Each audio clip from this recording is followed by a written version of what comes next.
অদম্য ইচ্ছের কাছে হার মেনেছে বয়সের ভার। ৬৫ বছর বয়সে রীতিমতো ক্লাস পরীক্ষায় অংশ নিয়ে সব নিয়ম মেনে অংশ নিচ্ছেন প্রাথমিক সমাপনী পরীক্ষায়। এই অসাধ্য সাধন করতে চলা মানুষটির নাম বাছিরুন নেসা। এই মুহূর্তে তার স্বপ্ন কেবল পিএসসি পাশ করা। আমার প্রস্তুতি খুব ভালো ছিল যে আমি পরীক্ষা দেব।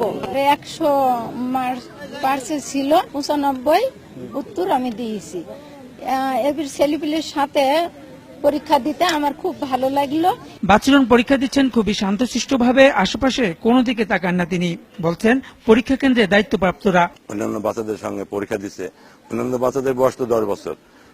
এরা তাদের উৎফুল্লতা সবারই বাড়ছে এবং আমাদের এলাকার একটা আলোড়ন সৃষ্টি হয়ে গেছে। বাছিরুন প্রমাণ করে দিয়েছে যে শিক্ষার ক্ষেত্রে কোনো বয়স সীমা নেই, যে কোনো বয়সে শেখা যায় এবং উনি খুব মনোযোগ সহকারে পরীক্ষা দিচ্ছেন। ঠিকমতো সবগুলো পরীক্ষা দিতে পারলে বাছিরুন পিএসসি পাশ করবেন বলে আশা তার সহপাঠী ও শিক্ষকদের।